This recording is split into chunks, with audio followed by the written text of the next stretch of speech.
Hello students, इस video से हम क्लास 10 मैथमेटिक्स का जो चैप्टर है त्रिकोणमिति उसकी हम प्रश्नावली 8.1 स्टार्ट करने जा रहे हैं। जिसमें पहला क्वेश्चन दिया हुआ है कि ट्रायंगल ABC में जिसका कोण B समकोण है, AB equal to 24 centimetre and BC equal to 7 centimetre है, तो निम्नलिखित का मान ज्ञात कीजिए। क्वेश्चन दिया हुआ है sine A comma cos A, यानी कि यहाँ पे हमें साइन A ज्ञात करना है और उसके बाद कॉस A ज्ञात करना है। तो इसके लिए सबसे पहले हम एक त्रिभुज बना लेते हैं जिसकी AB भुजा है 24 सेंटीमीटर और BC है 7 सेंटीमीटर। यह हमें क्वेश्चन में गिवन है। तो यहाँ पे हमने एक त्रिभुज बना लिया है जिसका कोण B समकोण है, यह हमें क्वेश्चन में दिया हुआ है, और AB इक्वल टू 24 सेंटीमीटर। तो यानी कि जो यहाँ पे दो पॉइंट बच गए हैं उनको एक को A मान लेते हैं और एक को B मान लेते हैं। तो इसको मान लिया A और ये मान लिया B है। तो AB इक्वल टू दिया हुआ है 24 सेंटीमीटर।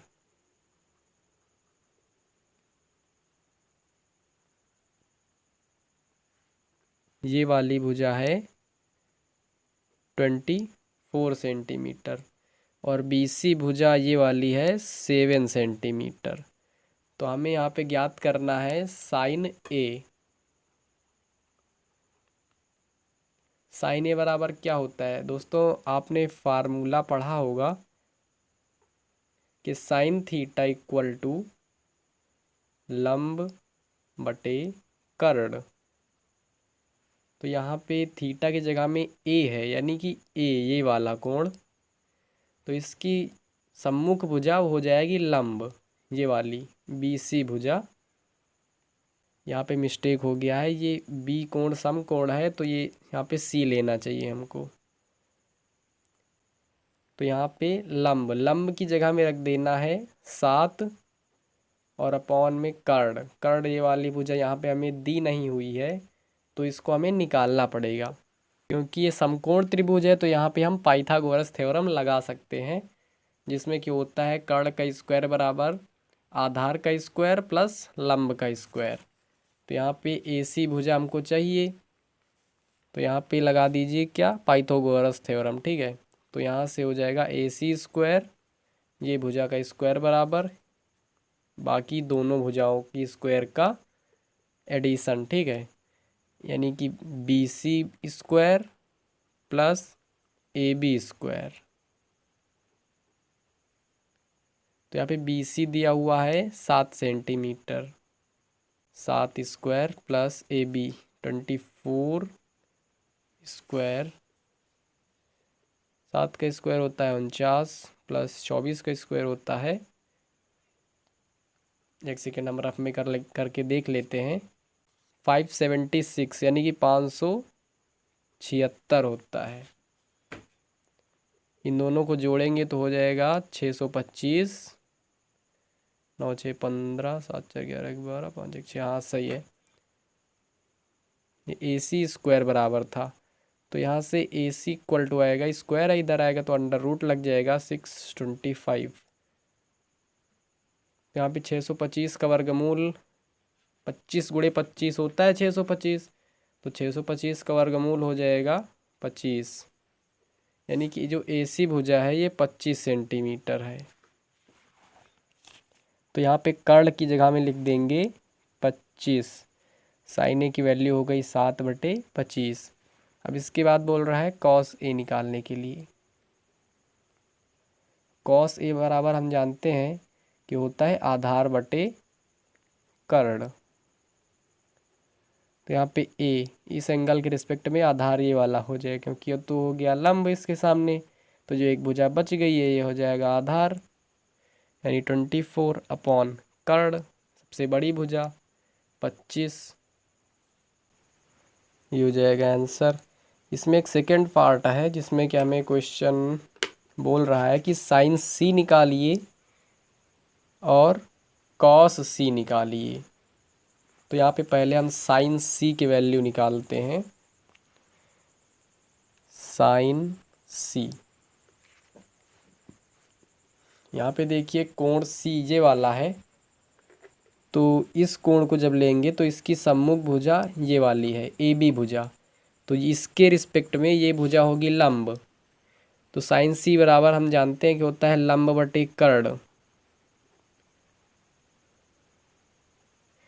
दोस्तों यहाँ पे साइन के आगे कुछ भी हो, थीटा हो, सी हो, ए हो, या फिर कोई एंगल दिया हो, साइन 30, साइन 60, कोई एंगल एकदम एक्यूरेट वैल्यू मतलब दी हुई हो, या फिर कुछ भी थीटा वीटा कुछ भी हो, लंब बटे कर्ण ही होगा यहाँ पे, ठीक है।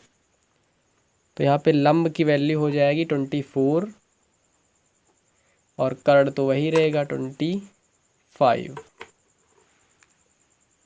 कर्ण कभी चेंज नहीं होता, कर्ण की वैल्यू किसी भी एंगल से देखेंगे तो चेंज नहीं होगी, लेकिन आधार और लंब की वैल्यू चेंज हो सकती है। इस कोण के रिस्पेक्ट में अगर हम देखते हैं तो ये लंब है, अगर इस कोण के हिसाब से अगर हम देखेंगे तो ये वाली भुजा लंब हो जाएगी। अगला क्वेश्चन है कॉस सी।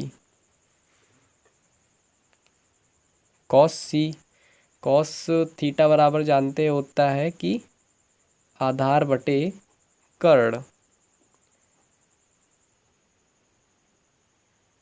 तो यहाँ से आधार क्या हो जाएगा, ये वाली भुजा हो गई थी लंब, तो यह हो जाएगा आधार 7 बटे कर्ण 25, ये हो जाएगा आंसर। बढ़ते हैं अगले क्वेश्चन की तरफ। क्वेश्चन दिया हुआ है कि आकृति में tan p minus cot r का मान बताइए। तो इसमें एक फिगर दिया हुआ है, तो पहले उसको हम ड्रॉ कर लेते हैं। तो यहाँ पे हमने फिगर को ड्रॉ कर लिया है, जिसमें कि पी क्यू भुजा की वैल्यू दी हुई है और पी आर भुजा की वैल्यू दी हुई है, कि मतलब माप दी हुई है भुजा की, और क्यू आर इस भुजा की माप नहीं दी हुई। तो सबसे पहले हम इस भुजा की माप निकाल लेंगे, तभी ये क्वेश्चन सॉल्व होगा। तो उसके लिए क्या करते हैं कि हम पाइथागोरस प्रमेय लगा देते हैं, क्योंकि यहाँ पे दिख रहा है कि ये कोण क्यू जो है ये समकोण है। यहाँ पे लिखेंगे पाइथागोरस प्रमेय से। पाइथागोरस प्रमेय से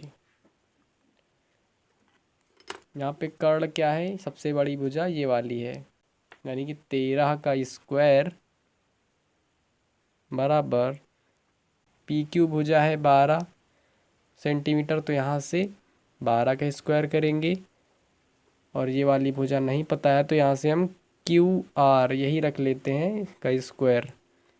क्यू आर हमें निकालना है, तो यहाँ से निकल आएगा सिंपली। 13 का स्क्वायर 169 होता है, 12 का स्क्वायर 144 होता है, और क्यू आर ये वाली भुजा में निकालनी है। 144 इधर प्लस में है, इधर ले आएंगे तो माइनस में हो जाएगा। 169 minus 144 is equals to Q R का स्क्वायर। 9 में 4 गया 5, 6 में 4 गया 2, 0 is equals to Q R का square. Q r equal to इधर 25 अंडर रूट में हो जाएगा, स्क्वायर इधर आएगा तो अंडर रूट में चला जाएगा। अंडर रूट 25 यानी कि 5 गुणे 5, तो बाहर आएगा केवल 5। तो ये वाली भुजा आ गई यहाँ से 5 सेंटीमीटर। हमें वैल्यू चाहिए tan p minus cot r की। tan p minus cot r, तो यहाँ से tan p की वैल्यू क्या होगी, tan थीटा बराबर हम जानते हैं कि होता है लंब बटे आधार। तो यहाँ से p कोण से हम देखेंगे तो लंब हो जाएगी इसकी सम्मुख भुजा, यानी 5 सेंटीमीटर अपॉन आधार ये हो जाएगी 12, क्योंकि सबसे बड़ी भुजा ये है तो ये कर्ण, और इसकी ये इस पी कोण की सम्मुख भुजा है ये, तो ये हो जाएगी लंब, और जो बच गई है वो आधार। Minus cot r, cot theta बराबर होता है आधार बटे लंब होता है, ठीक है। तो आर के हिसाब से देखेंगे तो आधार हो जाएगा ये वाली भुजा, इसकी सम्मुख भुजा है ये वाली, तो ये है 12, यानी कि है लंब इसकी सम्मुख भुजा। और जो भुजा एक बच गई है जो इस कोण से जुड़ी हुई रहती है कर्ण के अलावा वाली भुजा, वो होती है आधार। तो यहाँ से आधार हो जाएगी ये वाली क्यू आर भुजा यानी 5, और लंब 12।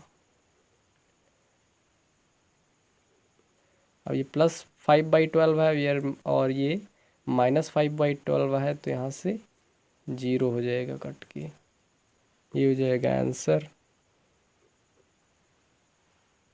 तो इस वीडियो में फ्रेंड्स इतना ही रखते हैं। इसके नेक्स्ट वीडियो में इसके आगे क्वेश्चन सॉल्व कराएंगे। तब तक के लिए जय हिंद।